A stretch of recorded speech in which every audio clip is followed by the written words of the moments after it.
तो hi everyone, आप सभी का स्वागत है हमारे एक न्यू ब्लॉग में। तो दोस्तों, हम लोग संत शिरोमणि रविदास जी के समारोह में जा रहे हैं। हम लोग आ रहा है और वहाँ पर काफ़ी लोग माननीय व्यक्ति आए होंगे और वहाँ देखेंगे कि क्या हो रहा है क्या नहीं। और जगजीवन बाबू के गांव में जाना है, चंदवा।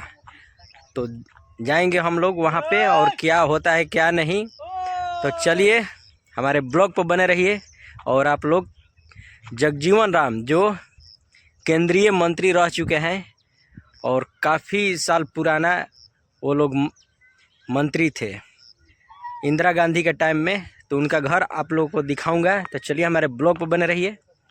और देखिए दो साथी इधर में है, तो हम लोग जा रहे हैं। इसी में दोस्तों कार्यक्रम हो रहा है, संत शिरोमणि रविदास जयंती मनाया जा रहा है और यही इसी भवन में सभी लोग अपना अपना विचार रख रहे हैं। काफ़ी आकर्षित और सुंदर है।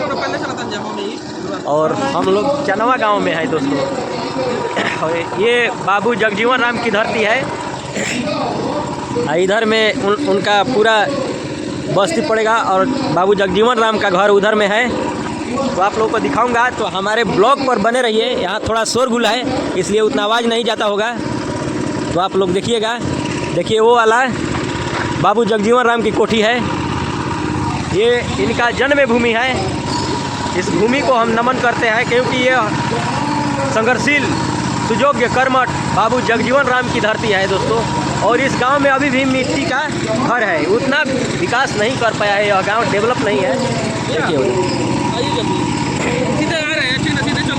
इधर में ठीक, देखिए उतना ये बस्ती डेवलप नहीं है, जो कि केंद्रीय मंत्री रह चुके हैं बाबू जगजीवन राम जी। और अभी भी मिट्टी का घर है, वहाँ पे खपड़े का घर है। देखिए और बाबू जगजीवन राम का वही वाला कोठी है। और पूरा ये चनवा गांव में ये पड़ेगा बस्ती।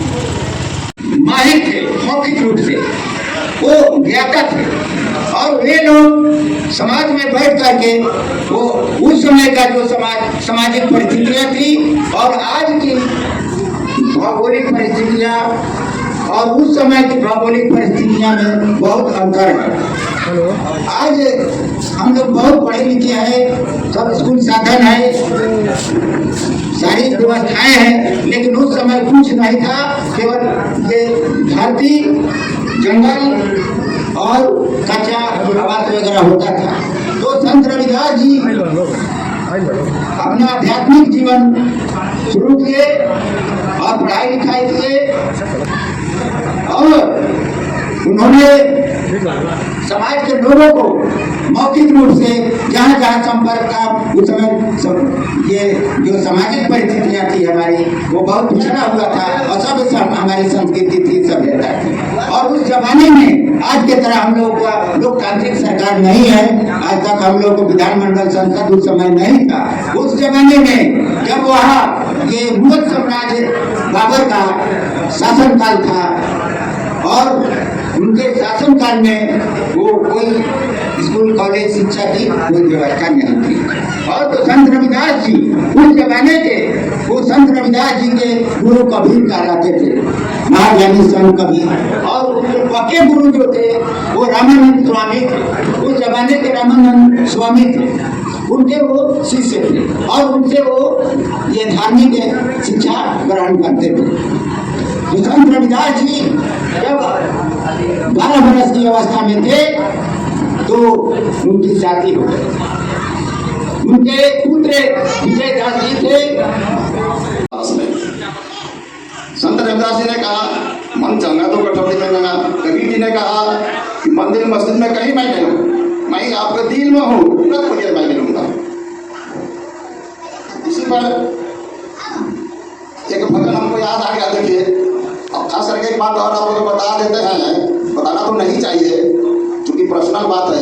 हमारे पिताजी संत शिरोमणि रविदास जी के हस्तलिपि में रामायण लिखा है, किताब आदि हमारे हैं, हम भी नहीं इसको पढ़ पाते हैं। बहुत बड़ी चीज है। पहले के शिक्षित लोगों में और अभी के शिक्षित लोगों में बहुत अंतर है। तो हम लोग अपने बच्चों को शिक्षा पर ज्यादा ध्यान दें। शिक्षा से ही सब कुछ प्राप्त होता है। साथियों, दोस्तों, माताएं बहनें, बच्चे एवं पूरे परिवार को शिक्षा दीजिए। शिक्षा के जरिए समझाए कि हम लोग के जात में, हम लोग के समाज में कौन कौन बड़े संत, कबीर और महात्मा ज्ञाता हुए हैं। बहुत ही बाबू जगजीवन जी पॉलिटिक्स में कितने बड़े नेता थे। हमारे भीमराव अम्बेडकर ने पढ़ लिख कर शिक्षा से कितने बड़े विद्वान हो गए, संविधान को लिख दिए, जिस संविधान पर विधायिका, कार्यपालिका और न्यायपालिका सब काम करती है। विधायिका कुछ अपने मन से भी काम कर देती है, नियम बना देती है, लेकिन संविधान को लेकर ही चलना है। शिक्षा बहुत बड़ी चीज है। ऐसे ऐसे संत पैदा होते हैं, ऐसे ऐसे विद्वान व्यक्ति पैदा होते हैं। अपने परिवार बाल बच्चों को, भाइयों बहनों शिक्षित बनाइए। इसी क्रम में मैं, देखिए, भजन भी याद आ गया, लेकिन मैं तो गाता नहीं हूँ, गायक। लेकिन सबसे पहले मैं एक चौपाई के जरिए आप लोगों को वंदना सुना देता हूँ। पूरा ना मानिएगा भाई, गलती होगा क्षमा कीजिएगा। मंदगी हमारा सदगुरु साहेब को, बंदगी हमारा, मंदगी हमारा सदगुरु, संत गुरु, सदगुरु कहिए संत गुरु साहेब को, बंदगी हमारा। पहला बंदगी मातु पिता को, दूसरे में संत रविदास जी को, दूसरे में संत रविदास जी को। सुनवानी वाला भजन है। दूसरे में संत रविदास जी को, तीसरा में बंदगी यहाँ पर उपस्थित माताएं बहने सभी को हमारा सदगुरु साहेब को, बंदगी हमारा। रविदास जी ने समाज में जो कुरीतियां फैली थी, उसको जो है आज से 677 साल पहले समाज के लोगों को, देश के लोगों को, दुनिया के लोगों को इस जो है दोहा के माध्यम से लोगों को जागरूक करने और एक दूसरे से प्रेम और मानव एक समान का जो है इन्होंने जो है बातें रखी। उसी तरह संत रविदास जी कहते हैं कि हमें जो है सभी से दोस्ती करनी चाहिए। मुसलमान से दोस्ती हम लोग से कर प्रीत, रैदास ज्योति सब राम की, सब है अपने भी। हे मुसलमान, हमें मुसलमान और हिंदू दोनों समान रूप से प्रेम करना चाहिए। दोनों के भीतर एक ईश्वर की ज्योति प्रकाशित है, सभी हमारे मित्र हैं। रैदास कहते हैं कि पूरा दुनिया जो एक बूंद से है। रैदास एक ही बूंद सो सब भयो बिथा, मुँह रखी है तो करत है वर्ण और वर्ण विचार। रैदास कहते हैं कि यह सृष्टि एक ही बूंद का विस्तार है, एक ही ईश्वर के सभी प्राणियों का विकास हुआ है। फिर भी जो लोग जात पूजा और विचार अर्थात जातिगत भेदभाव रखते हैं, नितांत मूर्ख हैं। रैदास एक और चीज कहते हैं कि आज के डेट में देख लीजिए कि कुछ भी हो, कोई फंक्शन हो तो लोग जीव को मारकर हत्या करके जो है अपना फंक्शन मनाते हैं। तो वो कहते हैं रैदास जीव को मारकर कैसो मिलियो खुदाए, पीर पैगंबर औलिया कोई कहीं न समझाए। रैदास कहते हैं कि जीव को मारकर बना खुदा की प्राप्ति कैसे हो सकती है, यह बात जो पीर पैगंबर औलिया क्यों नहीं लोगों को समझाता है। तो इस तरह से उन्होंने जीव और मानवता में एक ईश्वर का वास के रूप में उन्होंने जो है समाज को और देश के लोगों को, दुनिया के लोगों को इस तरह से कविता के माध्यम से इन्होंने उस भक्ति काल के समय में मतलब अपना जो है प्रचार किया, जिससे जो है पूरे विश्व में यहाँ का शासक हुआ सिकंदर लोदी, जो भारत पर आक्रमणकारी था, जिसने इनके कविता से जो है प्रसन्न होकर के और दिल्ली के तुगलकाबाद में इनका मंदिर बनवाया। यहाँ तक कि बहुत सारे जो राजा महाराजा हुए वो इनके शिष्य हुए हैं, यहाँ तक कि मीराबाई। रैदास एक और चीज कहते हैं, रैदास ब्राह्मण मत पूजिए जो होवे गुरुकुल, पूजिए चरण चंडाल के जो होवे गुरुकुल में। इनका कहना था जो ऐसे ब्राह्मण जो आज के जो है जो गुणहीन है उनको पूजने से अच्छा है कि जो चंडाल है, जो गुण प्रवीण है, उसको आप पूजा कीजिए, उससे आपका जो है मतलब सही मार्ग जो है आपका प्रशस्त होगा। इसी तरह रैदास कहते रैदास हमरो राम जी दशरथ करी सुनाई। राम अहो मही रहियो विषम कुटुंब माई।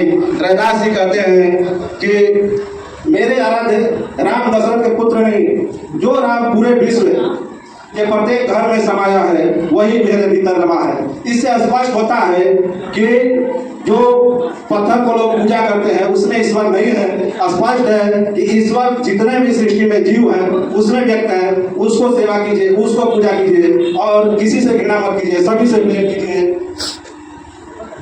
कृपया उसे क्लिक न करें। यदि आप ऐसा करते हैं तो एट ए टाइम आपका पैसा कट जाएगा। इसलिए सावधानी और सतर्कता आज के खास करके इलेक्ट्रॉनिक युग में बहुत ही जरूरी है।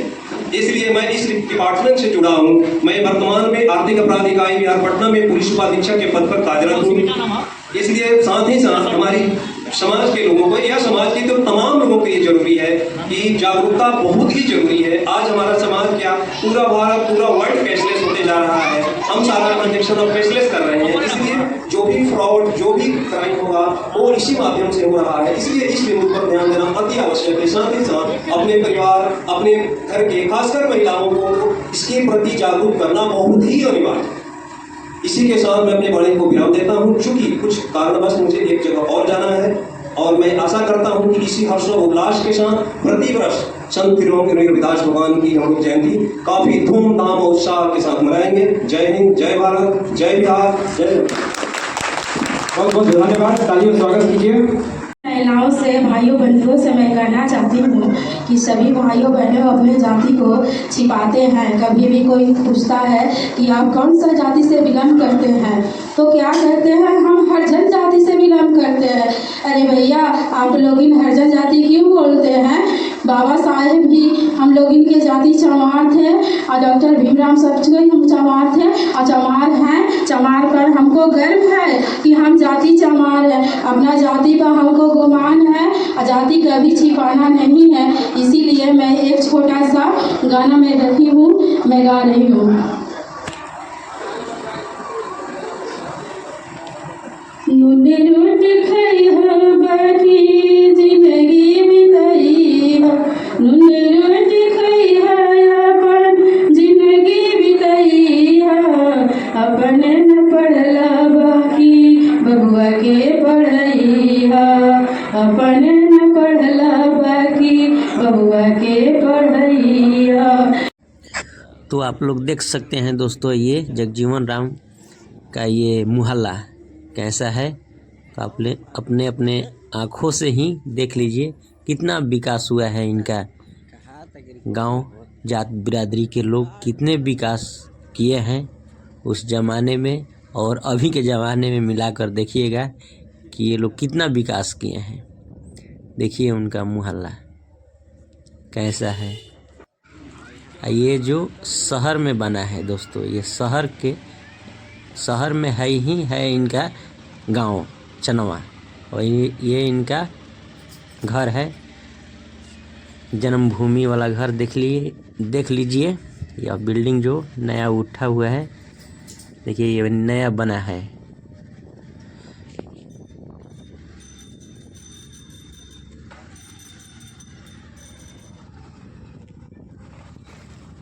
तो दोस्तों मैं अभी आ गया हूँ जगशाला पे, और ये हमारे गांव का जगशाला है। बहुत काफ़ी सुंदर नज़ारा है दोस्तों।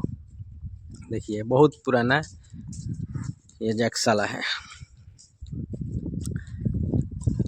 और चारों तरफ ये हवन कुंड जैसा बना हुआ है, मंदिर के चारों तरफ है। इसमें बहुत बड़ा हवन कुंड है अंदर में।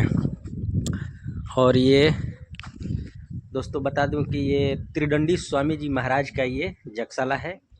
यहाँ पर भव्य बहुत बार यज्ञ हुआ, और एक बार 2014 में यज्ञ हुआ था। हम लोग का वो जब होश हुआ तो 2014 में महायज्ञ हुआ था यहाँ पर। और अभी काफ़ी सुंदर लग रहा है, और इधर में अभी काम भी चल रहा है देखिए। और काफ़ी किस्म किस्म के ये फूल देखने को मिलेगा। देखिए ये गुलाब का फूल है, देखिए कितना मस्त लग रहा है, वाइट कलर का गुलाब। और देखिए ये कुछ रूम टाइप का बन रहा है, अभी काम चल ही रहा है। और देखिए गमलों में कितना किस्म के ये फूल हैं, बहुत किस्म के ये प्लांट लगाया गया है, छोटा छोटा।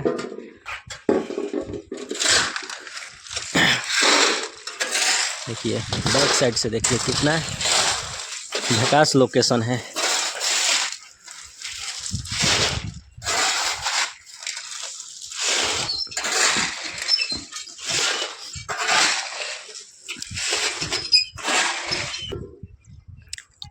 काफ़ी आकर्षक है दोस्तों, देख लीजिए। इधर में पूरा यज्ञ हुआ था इस साइड में।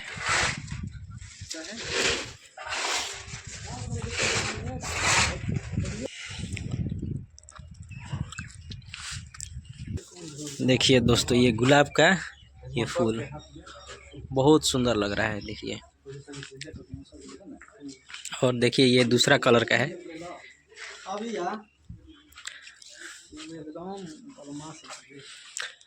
चारों तरफ का व्यू देखिए दोस्तों, बहुत शानदार लग रहा है। और इसी में साधु बाबा रहते हैं, उधर हैं अभी साधु बाबा उधर में। देखिए कितना शानदार लग रहा है। और हम लोग आ गए संत शिरोमणि रविदास जी के समारोह से, तो अब हम लोग जाएंगे घर। और देखिए इधर में दोस्त लोग हैं और हम लोग जाएंगे घर। चलिए यहीं पर अपना ब्लॉग समाप्त करता हूँ। नेक्स्ट ब्लॉग में फिर मिलते हैं, तब तक के लिए बाय बाय, टेक केयर।